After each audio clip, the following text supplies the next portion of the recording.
Welcome back to another episode of the Skinfluence Podcast. I'm your host, Dr. Dustin Portela, and today's guest episode is with Matt Beaudreau. He is an entrepreneur dedicated to reimagining how families learn and lead. He is a former corporate trainer at Stanford. He later served in public schools and private schools as a teacher and an administrator before opening schools of his own. He would go on to become one of the most sought-after professional speakers in the world, now having spoken to over 250,000 people from the stage. Matt is a business and personal leader, and today we had a great conversation about personal responsibility, about men becoming better fathers, better husbands, about kids growing up in an environment where they don't learn personal responsibility in the way that we perhaps used to, and how as mothers and fathers, we can better teach our children to be successful in the world today and to make our families stronger. It was a fascinating conversation. We'll have information for Matt's links, his programs for men, women, and teens in the podcast show notes. So thank you for joining us for this episode.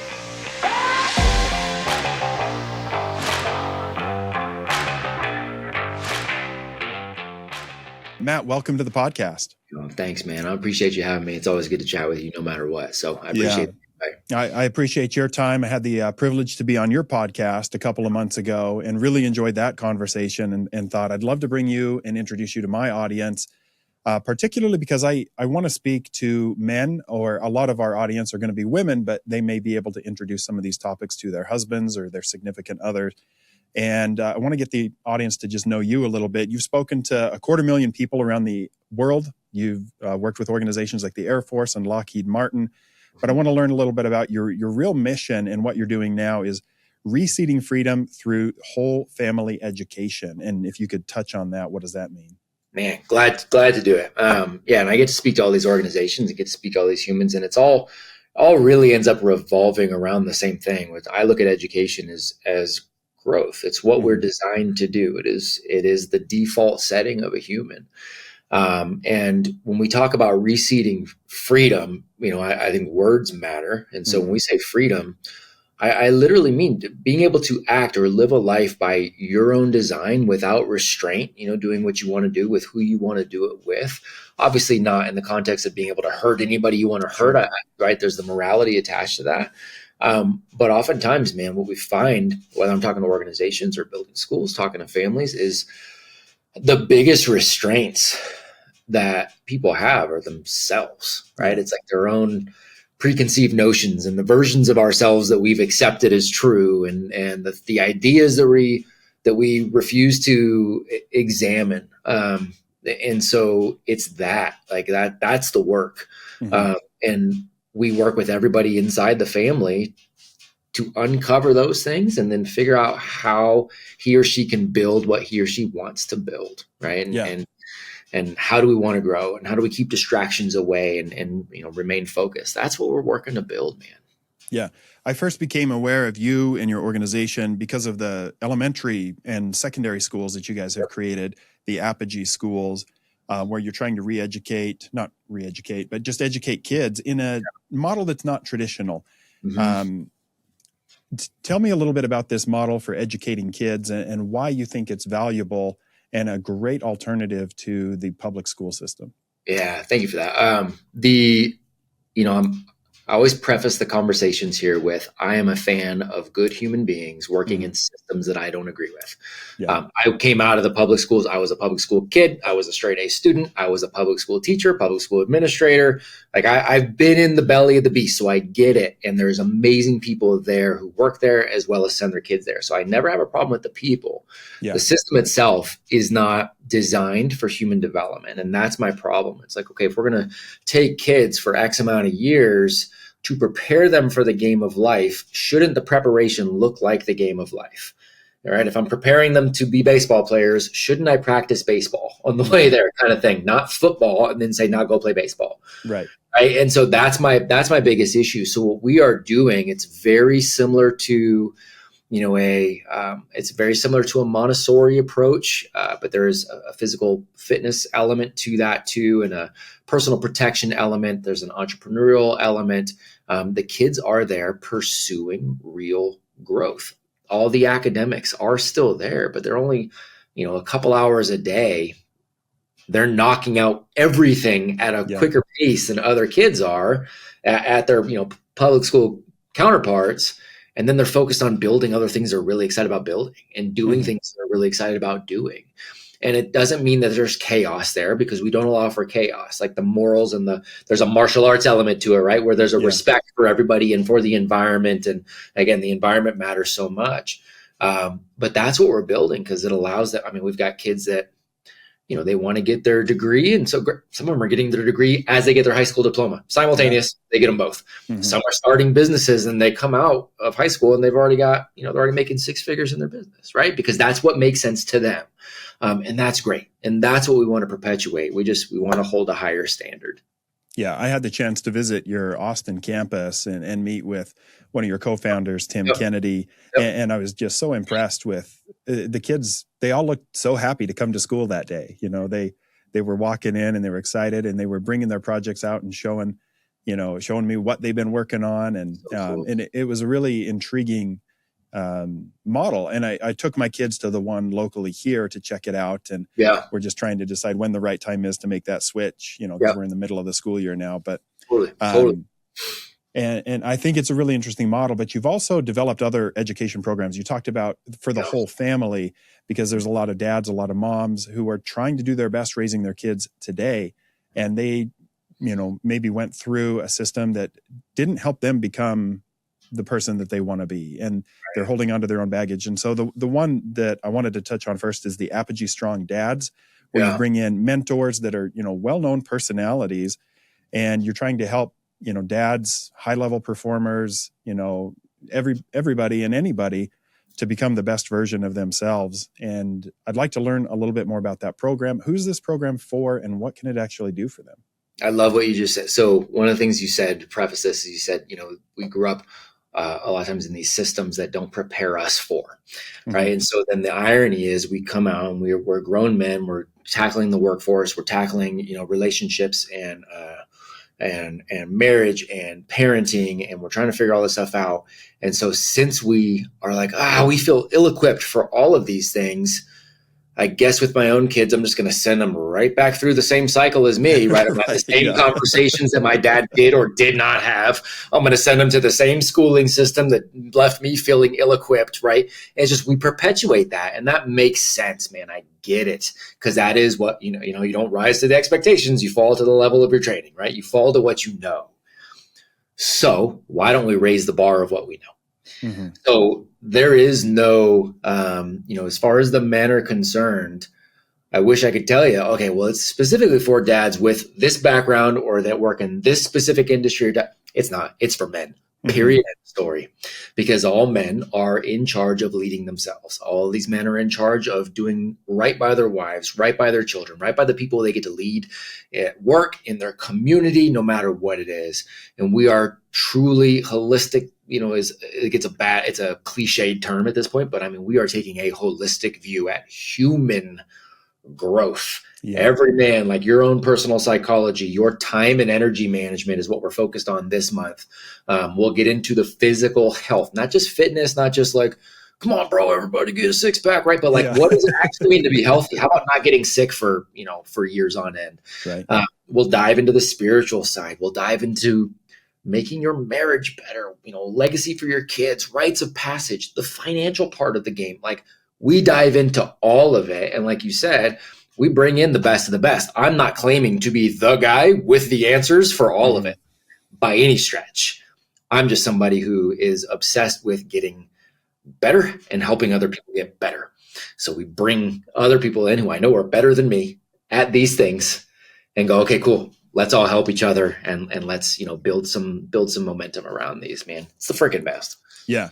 It sounds like an amazing program. And I've had the opportunity to get to know somebody who's gone through your program. I knew them in a professional capacity. And I know that they went through some struggles that were not necessarily public, but in, where I'm working, rumor goes around about things. And being able to catch up with this individual after they'd gone through your program, seeing a change, I witnessed firsthand the power of the program and how this person has improved the quality of their life, how their relationships are better, how their work is better, they're financially in a better place. And so can Man. attest to witnessing the holistic transformation part of it. And it's something I wish I had several years ago, because I've gone through my own struggles and had to learn some things the hard way. And I feel like I've gotten to a point, but it's probably something I still would like to do. I know you've got another cohort coming up this summer starting. Yeah, well, and we've just that. So thank you for that too. And that is the best. That is the best stuff. I feel selfish getting to do all this because I get to just continue to grow along with it, right? My relationships get better, everything.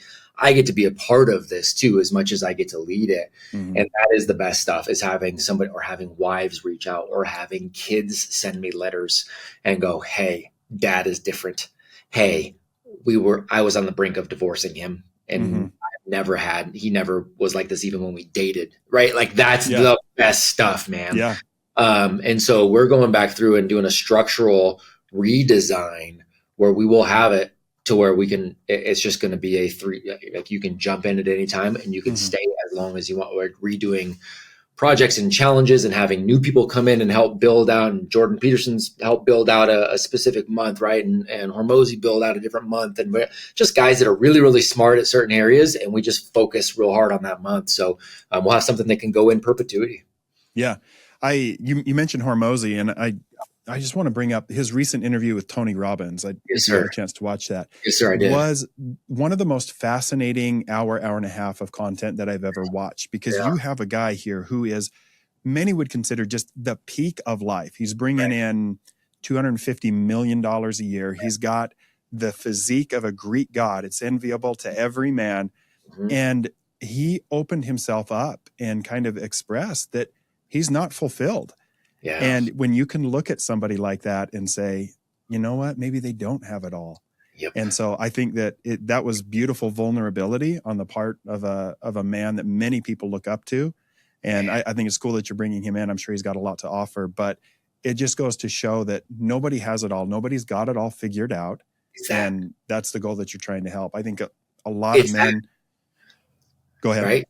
Oh, I'm sorry. I didn't mean to interrupt. I just get it is that, like, one of the things that we say inside the program is that perfection is never possible, right? Like that's not a thing, but it remains your standard. And so that's an interesting thing. You'll never hit it, but it remains the standard, right? And that's for every area of growth. One of the things that we look at culturally as a net negative is compartmentalization. And we talk about it in negative terms, like men compartmentalize, you just shove it down and you just shove. Okay, I get it from that perspective. But I also think the ability to compartmentalize is somewhat of a gift. Yeah. If we look at it in a positive direction. We show up, if I've got, my wife and I really get along extraordinarily well at this point. We never really have we've had arguments like everybody else, but not a ton. Mm-hmm. But if I've got an argument, like let's say she and I have an argument and then I come in and we're going to do a podcast, I can't let that affect me. No. Right? Like I need to come in and still be a professional. And so in that regard, compartmentalization is not a bad thing. Vice versa, bad day at work, something goes off and my kids are like, "Daddy," right? I can't be like, hold on, give me time, and they don't understand that. No. So I need to be able to compartmentalize on that, right? So in that regard, it's a good thing. So we take a look at the different identities and the different ways that men have to show up in their lives, the different fields of play that they have, and go, okay, how do we get intentional about doing this to the best of our ability? Perfect isn't possible, but if that remains the standard, what's the next little place that I get better? What's the next little place that I get better, right? And like that's the continuous conversation, because you're right. Nobody has it all figured out. Nobody. Period. End of story. Zero people. Yeah. A lot of men in today's world have grown up in an atmosphere where they have to be useful. They feel like achievement is where their value comes from. And this was certainly something that I really feel like I fell into, that my job is to be a financial provider. And the more, money that I can bring in and the more secure financially that I can make my family and someday my kids, that's what's valuable. And also found that it didn't really make the home life a lot better in many cases. What are some high level tips that men who may be in that trap of thinking that your role as a provider is just financial, that they can implement in their life to improve the quality of their relationship with their children and their wife? It's a great question, man. I put one of the things I work with our men on is going, okay, cool. The financial providing piece, that is that is the baseline. That is the status quo. You don't get brownie points for doing the things you're supposed to do. It's like getting brownie points because you're breathing. Like, you can't help it. You just have to kind of do that anyways, right? So you don't get brownie points for that. So take that whole part off the table. Like, well, I provide for the family. Cool, man. That's what you're supposed to do. So stop, like, don't give yourself a pat on the back for that. Right. So now what do you actually make the effort in, that transforms your family? The physical fitness side matters. The financial side matters, but the relationship side matters. The example you are setting is the most important thing you can start with. Who are you at home? Who are you when you are with your family and you're at a restaurant? Who are you when you guys go out in public together? Who are you anytime they see you interacting with anybody? Themselves, mom, the world, because they're going to do what you do before they do what you say. So that example is always the thing, right? We grew up, at least stereotypically, we grew up in the time where it was like, you do as I say, not as I do, right? Cool. At least a lot of our dads did that. That's called hypocrisy. Yeah. And everybody knows that. So the most important thing for these guys is realizing everything you are doing, you are setting the example of what normal looks like. They go, oh, this is what a man does. This is how he acts. This is how he pursues his dreams or doesn't pursue his dreams. He tells me no phones at the table while he's on his phone. So he really means phones at the table. He just doesn't want me to do it right now. But what he means is phone, because what you're doing is what they are absorbing.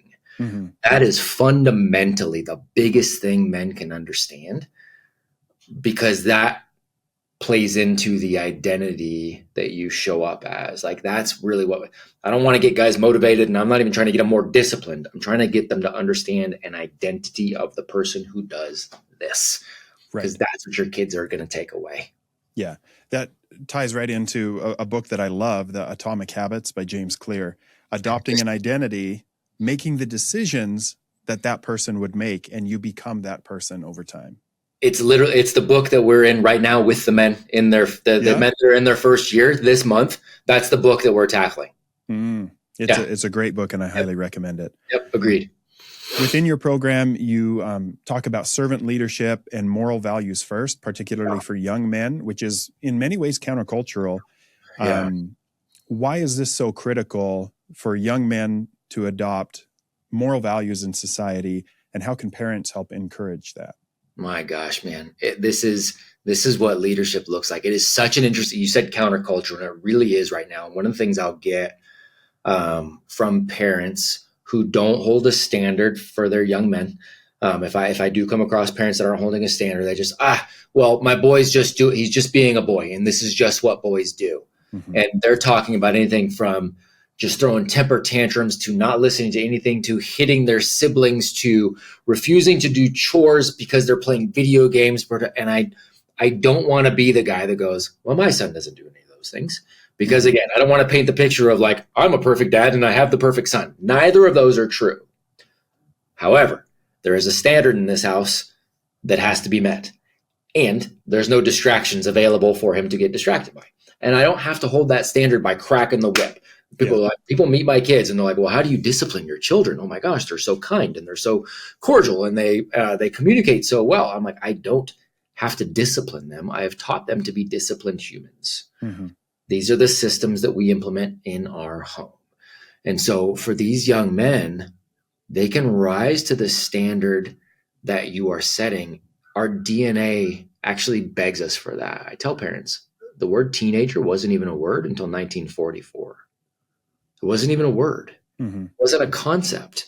You were a young man and you hit like 13 or whatever, and you're expected to be a grown man. Our DNA hasn't changed. Our expectations of kids have changed. The culture, the world that we live in, that's changed. The amount of distractions has changed. But if you eliminate those distractions and you go, look, man, there is you can have a bunch of freedoms, but it's on the other side of a personal responsibility coin. They'll rise to that. And I very calmly will point out if my son misses the mark on those things. I'll very calmly point that out. When he hits the mark, I go over and above. That's when I'm like, dude, you are the man, way to go. Like, that's what a good man does, right? So he's learning to get that feedback of like, okay, well, this is what I'm supposed to do. And so now it's just it's what is normal for him. Mm-hmm. That's how dads are supposed to lead. What is normal? Your kids speak English. I'm assuming. I've never met your children, Dustin, but I'm assuming they speak English. Why? Because you do. It's normal, right? It's not any different, man. Behaviors are the same sort of thing. They mirror what you demand at home and what you exemplify at home. So getting young men to get on that early, man, it just opens up so many doors for them because people aren't used to it anymore. My young man opening the door for people, having adult conversations with people, like they will go over and above to do anything for him all the time. And that's not the point, right? But they will, because they're like, I swear to you, sometimes like he'll just have a normal conversation and walk away and go open the door for somebody and walk away. And people look at him, and I could tell people like, yes, there went Jesus. And they'd be like, I think it is, and it's like, dude, all it is a young kid with manners. Like, that's it. Right. Yeah. But we just don't see it anymore, man. So I think we have to do our kids the service of that and allow them to lead that way. Yeah. You talk about teenager, right? I did not know that. That was not really in our lexicon until 1940. But the teenage years now seem to go through your mid to late 20s. We have this delayed, delayed adulthood, this prolonged adolescence.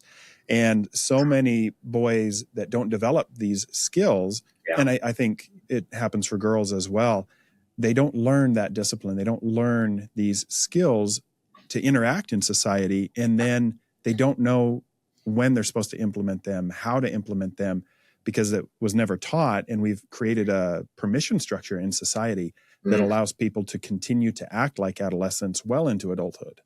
That's it. And I like what you just said right there. It's a permission structure. That's really what it is.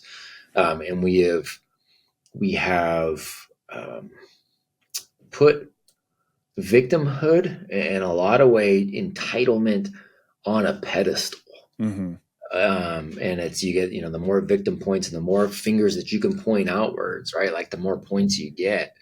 But it is a stark contrast to somebody who is young and goes, I'll be responsible for that. I will take that on. They stand out like a sore thumb when they're the ones that go up and they have impeccable manners and they walk up and they shake hands and they make eye contact and they, it breaks my heart that so many people are going the other way. And it also lights me up that our kids within this, what we're building in the Apogee community are getting so many opportunities for what should be, in my humble opinion, just basic stuff. Right. Now, what kind of pushback or obstacles do you see, teenagers and young adults get when they try to act more mature in today's society when that is not the norm? Yeah, it's a good question, man. We get one of the things they get a lot, because in our teen programs in particular, the very first month, one of the things we have them do is that we have them switch their language, but monitor what it does to people. So we have them start to say, yes, sir, no, sir, yes, ma'am, no, ma'am, and see how people react. And they're like, yeah, people sometimes don't like it. They say, I'm not, right? Don't say that to me. Don't call. Or we'll open the door and they'll say people won't know what to do. And they'll either say, well, I can get it, or you don't have to hold the door or they'll just walk through and kind of look at me strange, like they don't know what to do. And I'm like, cool, just keep pushing through that. Like you just keep doing that anyways. Right. And so we encourage them to not worry about what the feedback is, but to monitor the feedback and see what's going on. There was something else that I thought of too. You said, what is some of the stuff that they get? Because they're talking about yes or no, sir. Oh, some of the feedback. So I had a young lady who was working at a summer camp kind of deal out here in the mountains, and 100+ employees at this summer camp. It's one of the longest existing summer camps in this general area. 100+ employees, everybody 18 or older, most in their like 30s and 40s, working at the camp. Some work there year round, and then some just come in every summer. And this young lady was 14. So the next oldest was like 18, and then everybody else was adults, right? And so she said all she did was show up early to on time, and stayed until the job was done and volunteered for anything and everything that she could volunteer for while she was there. Anytime they said, okay, we need this, she said, okay, sure. And she went and did it, right? Like literally just did what was needed to be done. Mm-hmm. That was it. Got feedback at the end from her boss. And the feedback was, okay, she said her boss sat her down and was like, okay, are you ready? Like, this is your performance review. Are you ready for the feedback? And she's like, sure. Like, I'm actually open to feedback. Like, this is great. And she said, the boss was like, okay, but I want you to, and like prepped her. And she's like, she told her boss, she's like, I'm not going to cry. It's okay. I want to know how I can get better. She's telling me that that's what she said, right? She's like, I told her, I'm not going to cry. I want to get better. And the boss's feedback was, you take on everything and you volunteer for too many things. And she goes, okay, what does that mean? And her boss said, anytime I say, can I get somebody to, you say you'll do it and you take off to go do it. And you really need to give some of these other college students and young adults that are in their late 20s that you're working with in your department, you need to give them a chance to volunteer too, because you're stepping up and doing all the work. That was the feedback she got as a 14-year-old, was, hey, you're leading too much. Now, I'm not saying that's what's happening everywhere, but that's what happened. And I just said, cool, you keep leading. Yeah. You keep going. Yeah. And it's interesting. It's so atypical that it actually came across as a criticism. Right? To discourage somebody from becoming a leader. Yeah. So strange, man. So strange. And I followed up later. I'm like, okay, cool. So the next time, you had another session, did you do? She said, yeah. She goes, there was a time. She goes, there was like 7 or 8 of us standing there. And they said, hey, we need somebody to teach this group of campers X, Y, and Z. Can somebody, will somebody volunteer for that? She said, I stood there and I didn't say anything because I was told not to volunteer for everything. Yeah. And then she said, I looked around, nobody volunteered. So I just raised my hand and said, I would volunteer for this, but you told me not to. And the boss went, okay, fine, go ahead. Right? It was like, so she's like, okay, cool. Sounds good. Yeah. Yeah. And, there's just a different mindset there, because anytime in my life, if I felt like being a little lazy and somebody else steps up when I know I should be doing something, I'm like, dang it. All right. I'm doing it too. We're going, I won't let somebody else show me up like that. So totally. Yeah. Totally. I want to impart that in our kids again. It's okay. Yeah, I want to impart that in our parents again, by the way. Yeah. So, because I'm a doctor, I want to talk about health a little bit, getting back to, the men in this situation where they're providers, they're working, maybe they're burning the candle at both ends, but so many people in doing that will neglect their health. And I've seen many older men in my practice who are now adding up with multiple health challenges. A man that I look up to a great deal in our community is incredibly successful and burned himself out so bad he required open heart surgery because his heart was starting to fail. And so many men are neglecting their health. And I'd love to learn about how you help men to not neglect their health. And like you said, it's not about having a 6-pack or 20 inch biceps or anything like that. But let's talk a little bit about health and the personal responsibility to maintain your health as a man. It's a really good, I appreciate that so much, man. And I heard that quote again recently of like, when you're, I'll butcher the quote, but it has something to do with like, hey, like you neglect your health until it's the only thing that is really breaking down. And then all of a sudden it's like, it's the only thing that matters. Right. And so, it's basically, that's the context of it. And so we get to, again, bring in amazing humans like you who come in and talk to our, you came in and talked to our men. Jason Kalipa is a dear friend of mine, former CrossFit champ. He's come in and talked to our men. Nick Bear is a friend of mine who's come in and talked to our men. So we've got a lot of guys that'll continue to come in and take a look at Ben Greenfield is a dear friend. Ben's boys were in our young men program. So we stay connected with guys that are, living it, so they can come in and give the very high level that we may not be qualified to give because that's their world. So we'll continue to attach to them. But from a consistency standpoint, when we're talking to these guys, food is the biggest thing that we talk about that we know we can control, is diving into the nutritional side of things, because everybody's going to eat at some point. So we're diving into what good, and that blows my mind how much people don't consider that at all. Just real food versus processed stuff, and just the benefits of that altogether, like very just basic level stuff. So we'll dive into that, and then we'll create small challenges around, 10 or 15 minutes of a burpee related challenge, or 10 or 15 minutes of a bunch of guys. Let's get on a Zoom in the morning, and we're going to knock out some push-ups together and some squats together, and we'll just do this together. And we create little competitions around it so that guys that are brand new to these things have a little bit of extra motivation. So that's one of the things we've done, is we've gamified everything in our program just for the fun of it. For some guys that are like, I'm not going to do this unless it's a competition. Right. So it's like, oh man, if you hit the most, burpees this week verified that we can all get, or this month, we'll send you a t-shirt on that, or something. We make a game around it, because all we're trying to do is get consistency, again, trying to get into that habit or the identity of being a healthy person. So it's defining, what does that identity mean? Well, he only eats this. Like I use the example inside of alcohol. I've never had a drink in my life. I'm 46.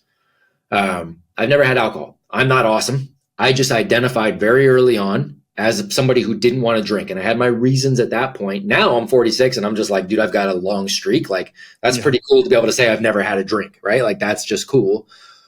But because of that, it doesn't take willpower for me not to drink if I go somewhere. Right. It doesn't take willpower at all. Somebody's like, oh, dude, come on, man. Like there's no temptation. I identify as somebody that just does not drink.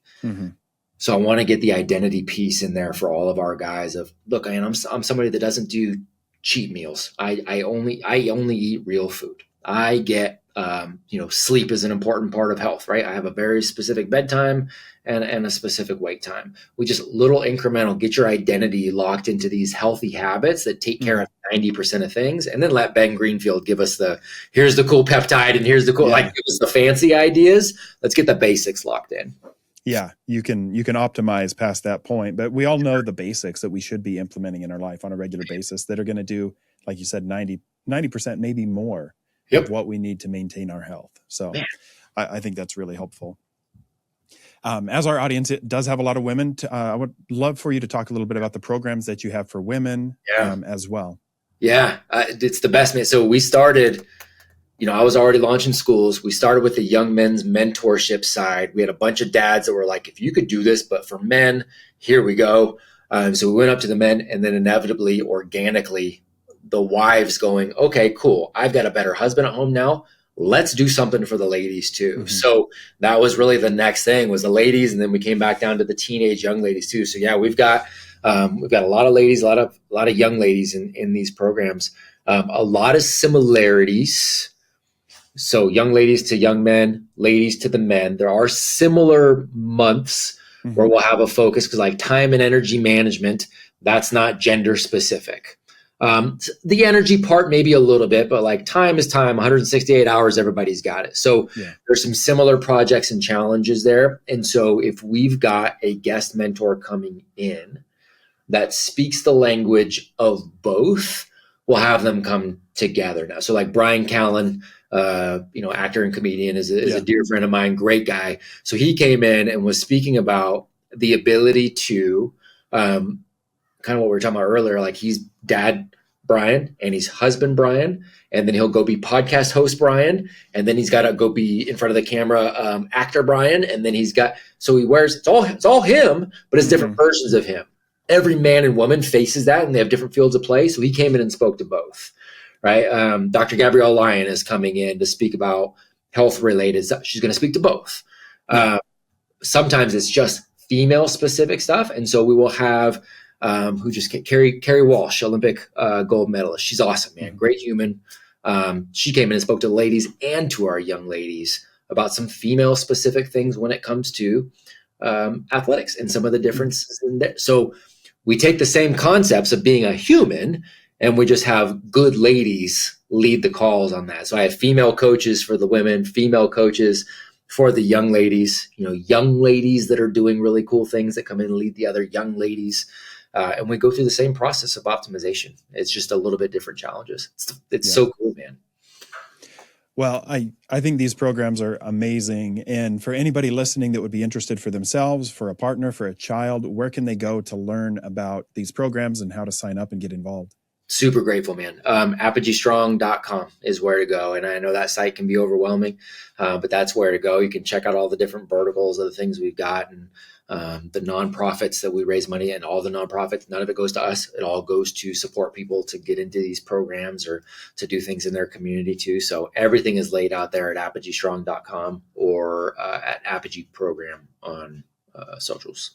Well, we'll make sure to have links to those in the podcast show notes, on the YouTube video description, and would really encourage people to check it out, because I think there's something for everybody in these programs. I think more people learning that personal responsibility portion will make our society better in innumerable ways. So I can't thank you enough for sharing this information. And I think there's a lot of really actionable stuff people can start to implement right now without even being in the program, to learn how to make their lives better. Amen. Yeah. Thank you again for the opportunity to have the conversation, and just your friendship, your leadership. Again, you're part of that crew that we look to and go, okay, cool, man. Here are some good examples of guys that are knocking things out of the park in certain areas and leading in certain ways. And so you living by example that way is a big part of it too, man. So thank you. Thank you. I appreciate that. It means a lot. Well, I appreciate the conversation. We'll share all your information through the podcast, and have to perhaps rejoin in the future, depending on what kind of questions we get coming in. Anytime, brother.